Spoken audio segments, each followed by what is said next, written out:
Hey guys, welcome back to my channel, Bethany Brings Books. Today I'm going to be filming a Amazon haul. It's mostly books and book related stuff.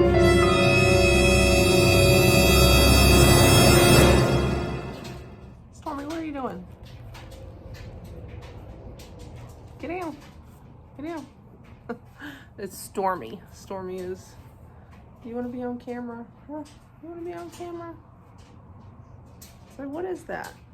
What is that? Look, you see yourself? As I was saying, I'm going to be filming a Amazon haul, but it's book related. And I'm also going to be doing just talking about, I guess, what I'm hoping to read in February.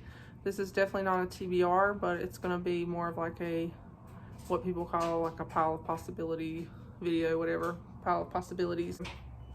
Yeah, that's basically what this video is going to be. So let's get started.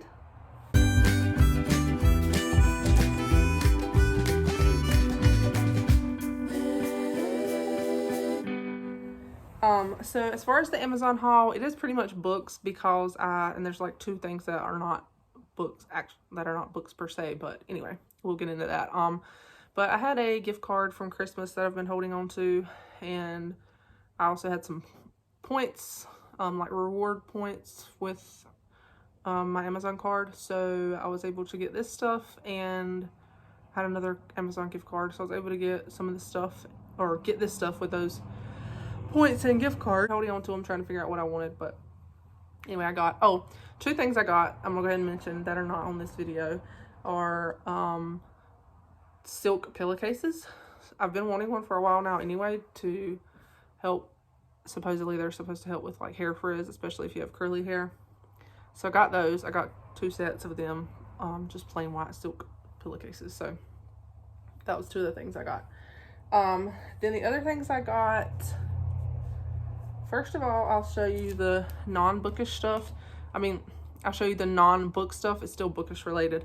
Also, this is kind of a heavily Jane Austen themed Amazon order, but so this was a sticker pack, and it was like a Jane Austen themed sticker pack. I love ordering sticker packs from Amazon. They're usually like $7-8, and you get some of them that you get a lot. It varies. Some of them you get 100, 200. I think this one was 62. So this one was a smaller pack, but a lot of them are bigger than this. But it's just got a lot of different like Jane Austen themed stickers, like so let me see. So this one is, you have Bewitch Me, Body and Soul, that one. If you can see it, if it'll clear up. It's not wanting to focus, but anyway, it's just got those different stickers, like that's Persuasion. This one is like that. Her different book titles. It's blurry, I know. I don't know what's up with that. That one, this is pretty. Pride and Prejudice. Yeah, it's just all these little stickers. So I thought they were cute. And that they will be really fun using them in my journal. Oh, this one's pretty. This is the Puffin. Is it Puffin or Penguin? The Penguin hard cloth bound classics, I think. That's pretty. I like that. Okay. Anyway, I haven't even looked at all of them. I thought they would be really cute though to use in my reading journal and some of the bookish stuff that I like to use them for. Then the other thing that I got that's not a book per se is this Jane Austen coloring book.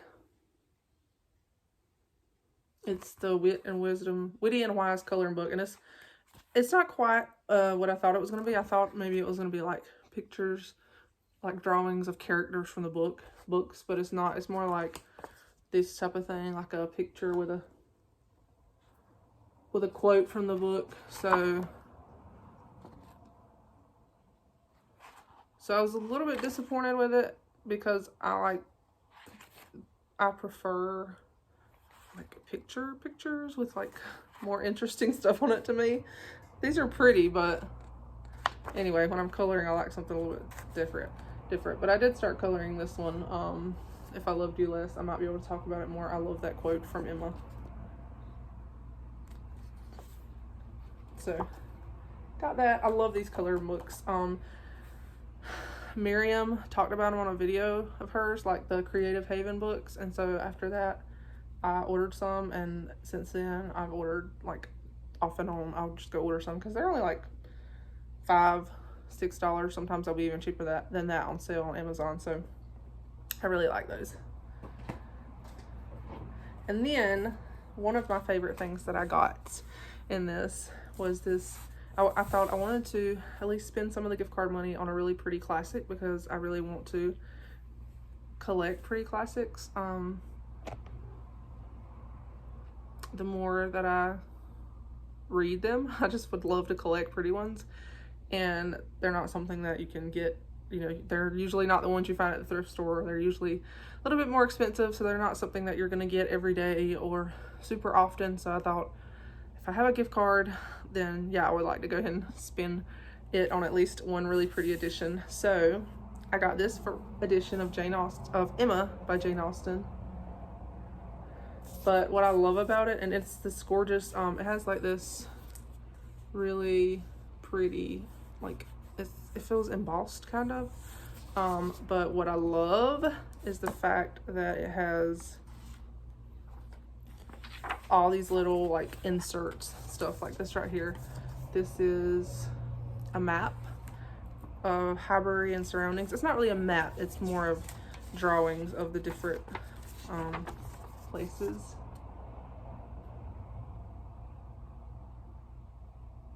Which I thought was super cool. That was in there. It's got all different little things like that tucked into it. I love books like this, which I call them interactive books. It's got that. It has that, but then also it has just really pretty illustrations, like oh, I don't have to see what that was.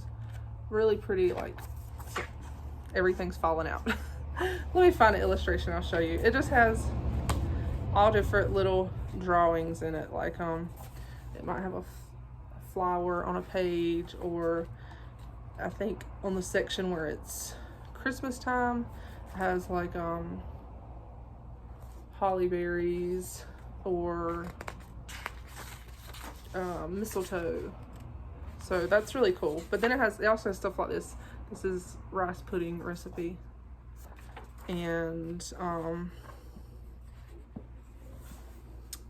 this was an oyster pan recipe. This is A Midsummer Night's Dream. It just has a lot of cute little things in it like that that I just love. I just thought that's so fun. And then at the end, it's pretty cool too. It has it's a letter, and it's supposed to be like a letter written by Jane Austen, like right when Emma was about to be published. So I thought that was cool. Anyway, this is just a cool book. I like it. But anyway, I got that. And then I got a few books that I've been wanting. This one is one that I have really been wanting. It's Being Elizabeth Elliot. I read the I don't want to say prequel, but the first one. This is, I guess, a duology type thing. I don't really know what it would be called because it's a biography. So the first one was Becoming Elizabeth Elliot, and it was so good. It was like my favorite book that I read several years ago, I think 2021. It was amazing. It's actually up there on my shelf somewhere, probably with all my Elizabeth Elliot books. But when she wrote that book, Elizabeth Vaughn wrote it, she said that that was just the first part of Elizabeth's life, and she was going to write, another book about the later years of her life. So I think this one came out at the end of last year, and I've been eagerly waiting to get my hands on a copy, so I ordered that. And then I couldn't decide. I was like, what books do I want? Because I didn't want to just order random books just to have them, books that I don't really want to read. But I decided to order a Melissa Tagg series because I have read one series by Melissa Tagg and partially another series, and I love all of them. So I was like, okay, I'm going to order some of her other series. Like, I would like to have all of her books. So I ordered this series. I think it's the Walker family series. One of them has not come yet, but I'm just annoyed because look, this book, I didn't realize when I ordered it, and I knew this one was cheaper. It was like a bit cheaper, but I just thought maybe it was on sale. But look at that. It's like one of those smaller versions, and that annoys me so bad because I want them all to look the same. Like, I'm so frustrated by that. But other than that, I'm excited to read these. This one's called From the Start, All This Time, and Keep Holding On. So Melissa Tagg just writes really great Christian romance that has really good romance, but also really, really good faith elements, like just really impactful faith elements. So I love all her books that I've read so far. So I'm excited to read that series. And then I did get, like I said, I got there's 4 books in that series. The last one should be coming today, I think. So that's my little haul. Okay, so now I want to talk about what I'm hoping to read in February. And first of all, I'm going to go ahead and mention the things that the books that I'm already reading that I know I'm going to finish soon. First is Little Women, that I have been reading since Christmas. I read a short version of this. It was actually the first volume of Little Women. Finished that one, and then I picked this one up because it's the whole volume, and I am actually almost finished. The past couple of days I've really been reading this and just gotten so into this ending. Like, the ending, for me, the second half of the book I have enjoyed a lot more than the first. Like, I enjoyed the first half, but I think it was just more of, I already knew what the first half, I kind of knew what was going to happen next in all of the first half because I have watched the movie before, like a long time ago, so I knew what was going to happen. But the second half, a lot of that kind of is not in the movie that I remember. So the second half was very interesting, and I just love, I don't know, I love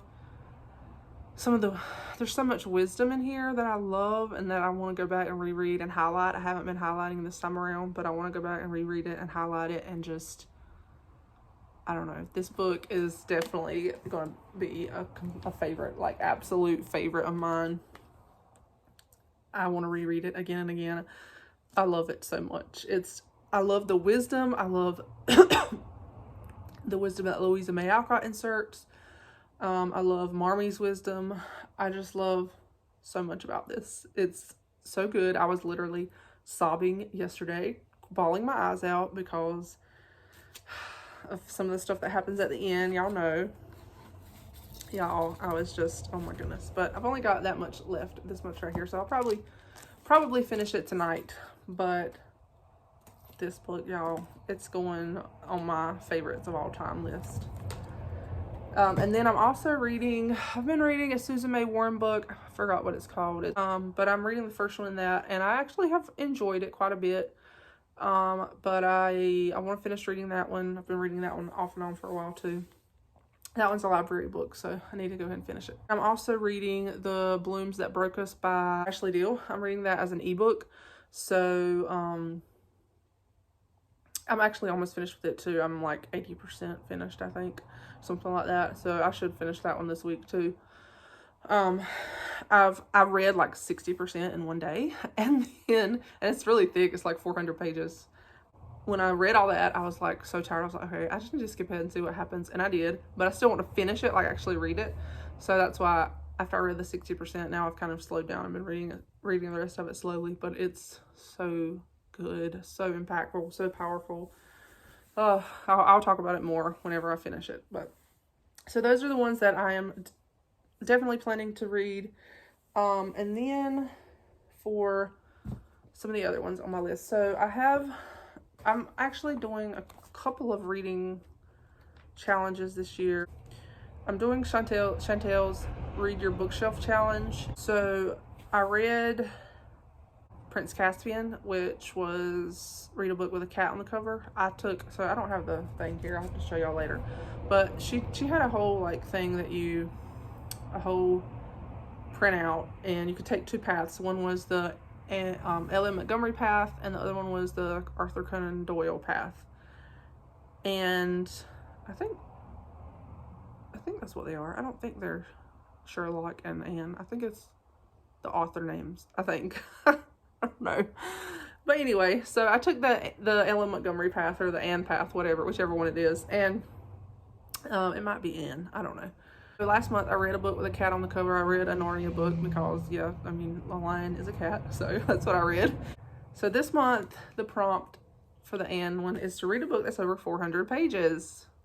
Woo! So I've been planning to read this anyway, and I've actually read the first couple of chapters like a couple of times. And I keep getting distracted. But that is North and South. I've been planning to read this for ages, and it is actually over 400 pages. This is the Penguin edition, 424 pages before it gets to the notes. So yeah. So anyway, I'm looking forward to it. I've actually, like I said, I've read that much, but I might restart it. I don't know. I'm on chapter 4. I read that like, last month maybe, or the end of December. But anyway, I love the period drama. It's like my favorite period drama ever. So I'm really excited to read this. And I tend to read classics a bit slowly though. So yeah, I don't know how long it's going to take me to read this, but I'm looking forward to it. I'm also participating in Ashina's Christian Fiction. What is it? Her Read Christian Fiction Challenge. I think that's what it's called. And I did not participate last year. I just had a lot going on, but I'm hoping to participate this year. And last month I actually did participate because I read, the prompt was read a new release, and I read a Freddie and Grace, the Juliet Code, which came out like December the 1st, I think. So yeah, so it's just like, came out like 2 months ago. So yeah, it's a new release. This month the prompt is to read a new to you author. So I've been trying to decide what I was going to do. But I have, let me see, where's it at? I have this book on my shelf, and I've never read anything by her. Catherine Ray. I'm not sure how you say her last name, if it's Ray. I have several books of hers. This one, I think I read Ollie's a long time ago. I've never read anything by her, but I have heard good things. So I thought I would try this one and give it a go, see what I think. So this is what I'm going to read for the Ashina's Christian Fiction. Read Christian Fiction. I think it's got to be, is it romance? Is it romance or just Christian fiction? I think it's romance themed. I think this is romance. I mean, I think it has romance in it. We'll see. But The Portrait of Emily Price by Catherine Ray. And so then I am also hoping to read this. Again, I have actually read the first chapter in this. I picked it up the other day. Shadow of the Mountains by Lynn Morris and Gilbert Morris. I read the first one in this series last year. It was a reread because I read these when I was young. I read them like over and over and over and loved them so much. So I reread the first one last year, and again, I loved it. I loved it even more than I did as a teenager. So I'm really excited to read the rest of the series because there's actually 8 books in it, and then there's also a trilogy that comes afterwards. So in my opinion, this is one of the best series in Christian fiction. You know, it's to me, it's considered a classic. I consider it a classic of Christian fiction. It's amazing. I think it right now has basically no recognition on Christian BookTube, and I would love to bring it some recognition. It's just so good. I love it so much, and yeah, I'm hoping to read this. So if y'all saw the video that I did of my kids picking out 24 books for me, that means that, you know, I've been thinking about it. I'm like, that means I've got to read at least 2 to 3 books a month. So y'all, I got to get on it. So I picked out 2, 3 for me to try. This is gonna be rough, y'all. If I I don't know how I'm going to go about this because I only read 3 books last month, but maybe we'll pick it up. So I picked out these 3 from that stack. A Tangled Web by Ellen Montgomery. This is one of her, it's a novel. Yeah, it's not short. I have a lot of her collection of short stories, but this one, I don't think this is short stories. I think this is an actual novel. It says, over the years, 60 members of the Dark family and 60 Penhallows have married one another, but not without their share of fighting and feuding. Now Aunt Becky, the eccentric old matriarch of the clan, has bequeathed her prized possession, a legendary heirloom jug. But the name of the jug's new owner will not be revealed for 1 year. In the next 12 months, beautiful Gay Penhallow's handsome fiancé, Noel Gibson, leaves her for sly and seductive Nan Penhallow. Reckless Peter Penhallow and lovely Donna Dark, who have hated each other since childhood, are inexplicably brought together by the jug. Hugh and Jocelyn Dark, separated on their wedding night 10 years ago for reasons never revealed, find a second chance, all watched over by the mysterious Moon Man, who has the gift of second sight. Then comes the night when Aunt Becky's wishes will be revealed and the family is in for the biggest surprise of all. Okay, guys. We'll see how it goes. Sounds interesting. And then Farmer Boy was another one that they picked. Another one that I actually might try to read this one this week or either next week. I can't remember. I know Mitzi is doing a Little House readathon, and I don't remember if it's this week or next week. I'll have to look. So I may go ahead and read this to kind of loosely go along with that readathon. But yeah, looking forward to this one. It was another one that my kids picked for me. Then I thought I would throw this one on there because it's thin. I could read it easily. I Survived the Shark Attacks of 1916. It's another one my kids picked for me. Middle grade book. Yeah, so. And then some of the ones that I am just hoping I might get to read. This one I really want to read. I'm probably going to read this one slowly, maybe like a chapter at a time, or a small section at a time. But this one is Answers to Your Kids' Questions, Answers to 100 Questions Teens Ask About God, Science, Morality, and Other Worldview Issues by Chuck Colson. I really want to focus on reading more nonfiction this year, especially parenting type books. I actually have on my goals to read, I think, 4 Christian nonfiction and 2 parenting books, which doesn't sound like a lot, but honestly, last year I barely read any nonfiction at all, which is horrible considering how much nonfiction I have. Like, so much on this shelf, so much on my shelf over there. I have a lot of really good Christian nonfiction that I really want to focus on reading more of. So this one I thought would be good, and yeah, I'm looking forward to reading that one.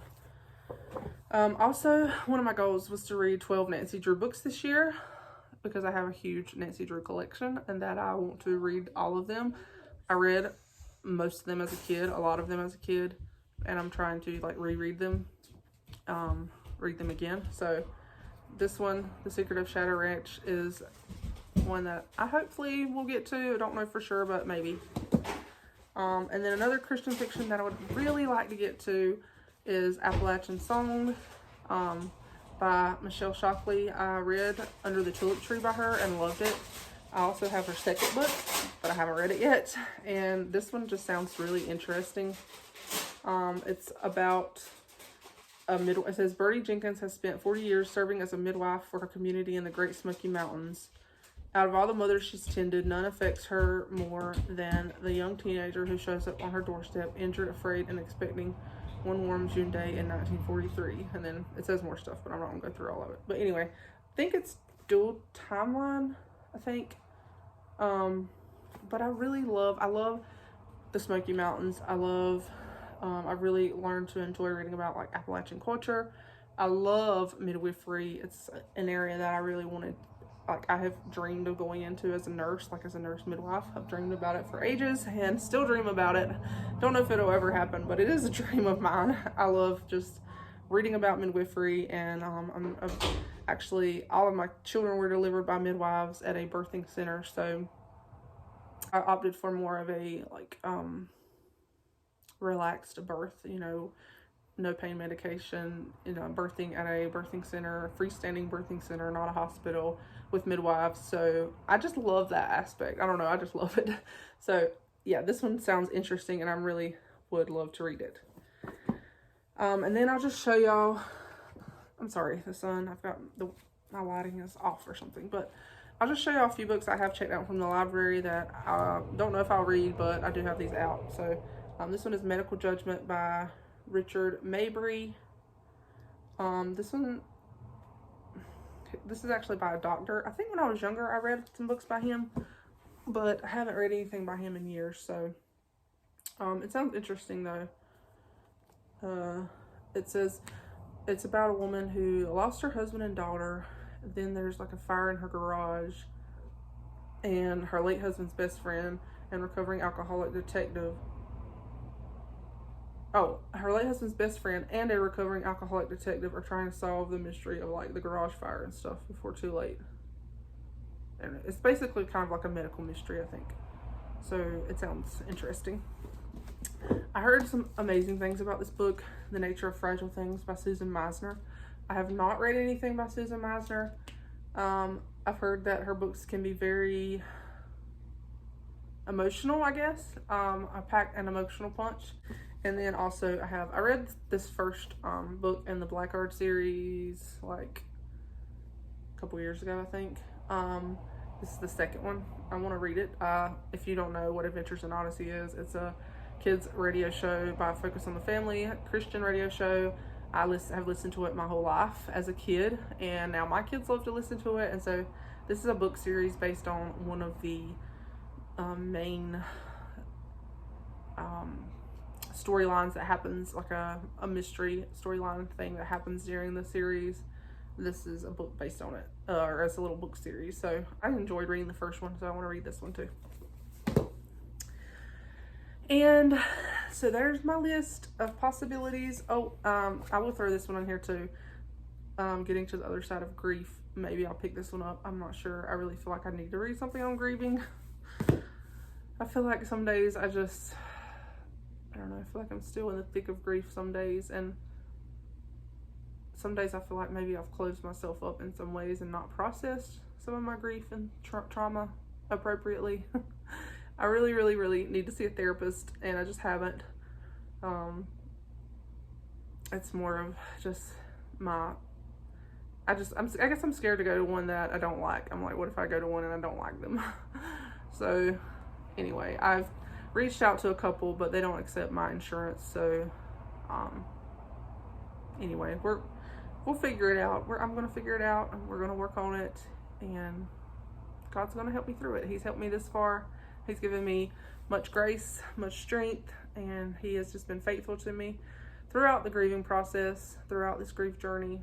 You know, a traumatic loss can really, in some ways, double. You know, I read a book one time and it said that losing someone traumatically, it was a book about grief. It said it can, you know, a lot of times, I want to think grieving typically, I believe it said typically takes 3 years, but if it's traumatic, it can take 4 to 7, or I believe, if I'm remembering those numbers right. So,